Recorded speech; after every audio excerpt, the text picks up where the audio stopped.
Halo teman-teman food trainer di seluruh Indonesia, jumpa lagi dengan gua Rex Marindo di acara Foodies Q&A.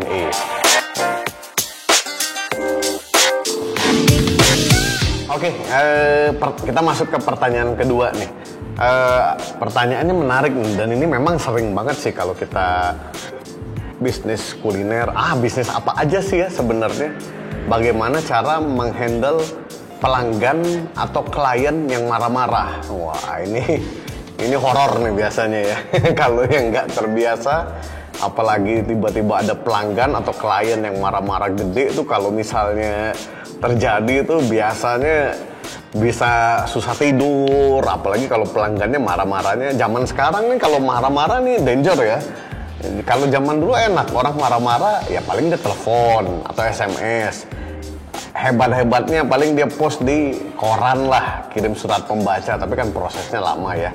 Nah, zaman sekarang ini memang komplain ini nggak kayak teori dulu. Kalau orang kecewa misalnya, teori dulu bilang dia akan bicara ke 5 orang, 5 orang akan bicara ke 5 kali 5 lagi 25. Sekarang kalau marah post Instagram udah 1000 tuh lihatnya teman-teman dia, wah plus komennya dan segala macam. Nah, jadi bagaimana cara kita menghandling pelanggan yang marah-marah, kemudian komplain, mau itu kecil, mau itu gede, mau itu dia nggak peduli dengan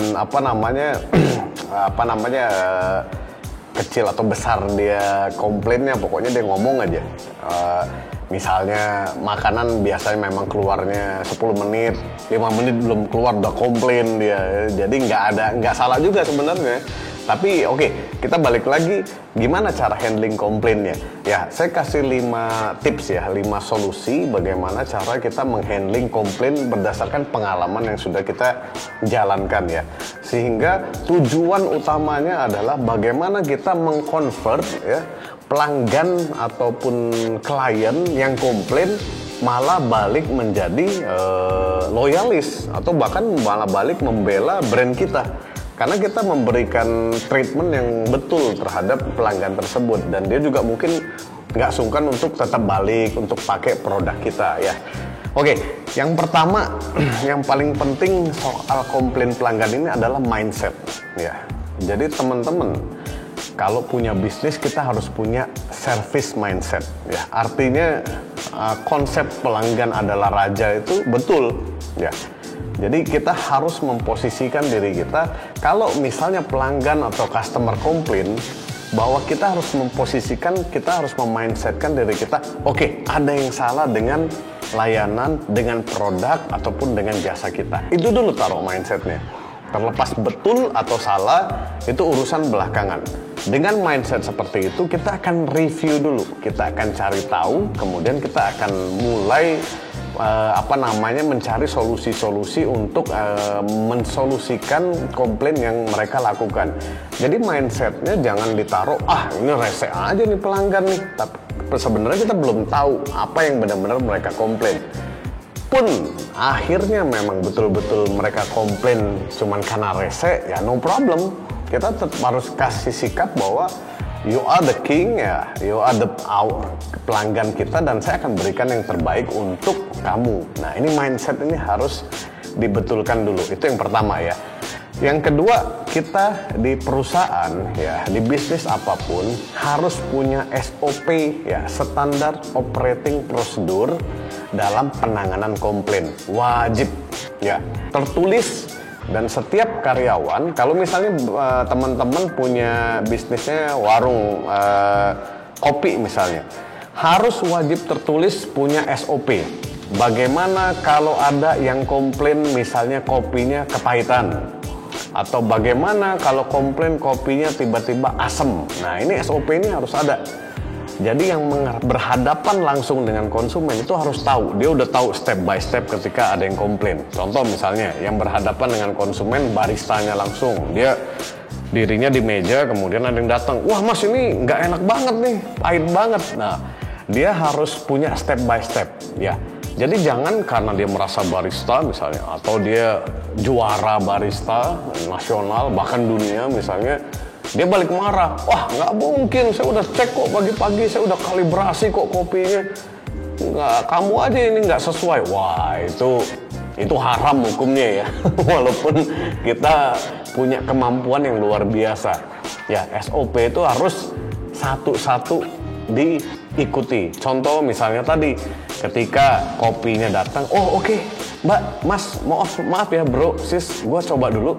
Oh iya, kayaknya agak asam ya.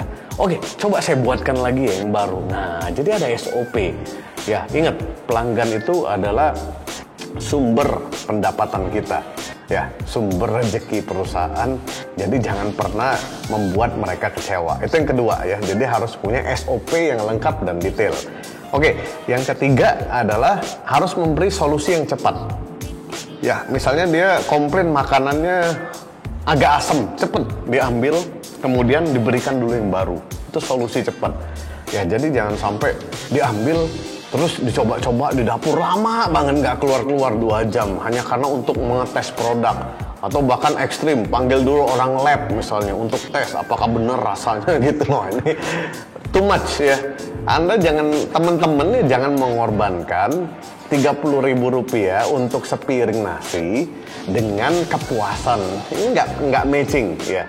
Anda, teman-teman bisa dirugikan. Dia nggak balik lagi, misalnya yang pelanggan tetap hanya gara-gara hal-hal seperti ini.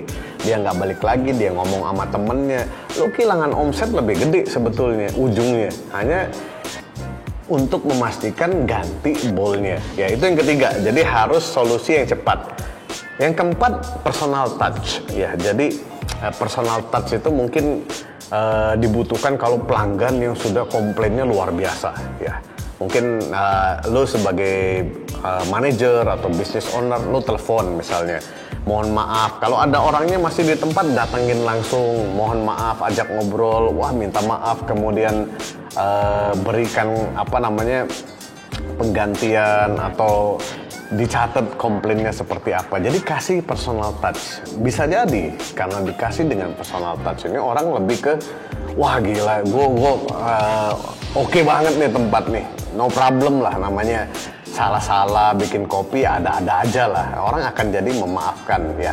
Nah, yang kelima adalah kasih apresiasi ya. Apresiasi itu apa sih? Kadang-kadang orang itu cuman merasa seneng karena misalnya, setelah dia komplain, dia diberikan pengganti komplainnya, kemudian diberikan secangkir kopi untuk apresiasi. Atau misalnya kalau orangnya udah pulang, komplainnya di sosial media, kita berikan voucher, kita kirimin ke rumahnya, atau kita kirimin ke emailnya atau kemanapun. Jadi orang itu suka dihargain. Dia kalau ada apresiasi, kemudian dia senang dengan brand kita, nah ini akan membuat orang itu malah menjadi loyalis. Jadi ingat, komplain itu bukan sesuatu yang luar biasa, itu biasa dalam bisnis. Yang luar biasa itu ketika komplain bisa kita convert malah menjadi loyalis atau bahkan merekomendasikan brand kita, padahal orangnya komplain. Nah, itu cool banget kan seperti itu. Jadi saya ulang lagi ya, kita review lagi bahwa gimana cara menghandling komplain konsumen. Ada 5 hal. Yang pertama, mindsetnya dibenerin, harus mindset service. Kedua, punya SOP yang detail dan lengkap ya. Yang ketiga, kemudian kasih solusi yang cepat. Yang keempat, personal touch berikan, dan kelima, kasih apresiasi. Nah, semoga pertanyaan soal customer complaint ini bisa menjawab dan bisa teman-teman praktekkan di dalam bisnisnya. Gitu ya.